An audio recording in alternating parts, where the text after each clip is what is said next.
Outta. This is the trial episode of a series I'm calling Get Out of Town. Now, in April 2026, the New York Times published a list of the 30 greatest living American songwriters. It proved controversial, probably by design. Even the choice of the number 30 and the fact that writers have to be living seemed odd. For example, there were a few instances where the living people achieved legendary songwriting status with a now-dead partner. That's not a complete songwriting team.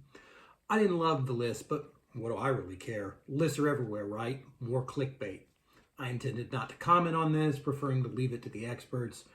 These YouTubers like Justin Hawkins, Todd in the Shadows, Who is Hulo, Rick Beato, Rap Critic, Professor Rock, Pat Finnerty, Andy Edwards.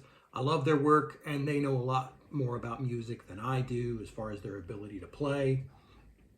But then Rick Beato put up a video with a clip of the critics talking about the list and some of their reasons for their decisions, and they seemed pompous and insufferable. And I thought, you know what? There's a lot about music I don't know, but I write lyrics and I listen, so I might know more than them on some subjects. Plus, I like to talk. I plan to do a whole series about this if I get respectable response, getting into specific songwriters on the list and some of the omissions, but this video is more of a general observation. In terms of country music, the list of 30 represents the genre pretty well. For popular music, once again, there's a wide selection. R&B, not bad. Hip-hop shows up solid in terms of quantity. We'll talk about the quality in another video. And there are a couple of Latino songwriters who work in Spanish. There's very little classic rock with no heavy metal. No blues songwriters appear on the list either. Zero. It is fair to say that most of the greatest blues songwriters have left us. Willie Dixon is long gone, but there remain a few legends among us who could have received consideration. Finally, there is no jazz. No jazz on an American songwriter list. No blues, no jazz on American songwriters list. That's inexcusable. So the rest of this video is about Herbie Hancock, born April 12, 1940 in Chicago, Illinois.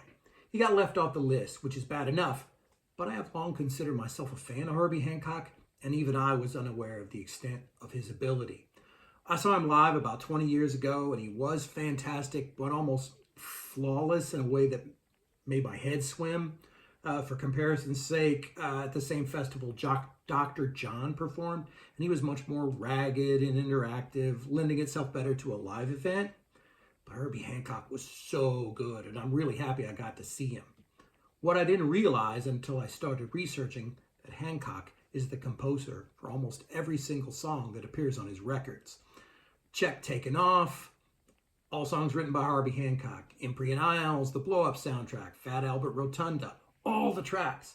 Now you get into the 1980s and the Future Shock era, Bill Laswell enters the fold, so you've got some co-writes. In the 90s, he and Wayne Shorter wrote together. This man has hundreds of songwriting credits. Now, if the rationale for leaving Hancock off the list is that he doesn't write lyrics, I'm not sure everybody on the list writes music. A lot of 21st century artists just pick beats, right? Even outside of hip-hop, this happens. Taylor Swift can't read music, which is fine because Paul McCartney says he can't either. It's not a criticism per se.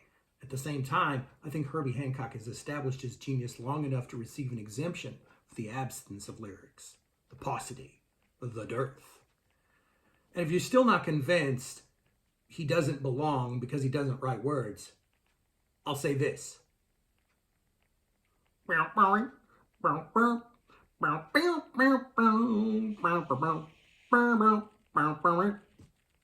Did that require words? No, you felt that. Not my rendition, but Rocket. The words were, it's better without them. We knew that. That's jazz. That's Herbie. And you left Herbie Hancock off the greatest living American songwriters list. Get out of town. See you next time.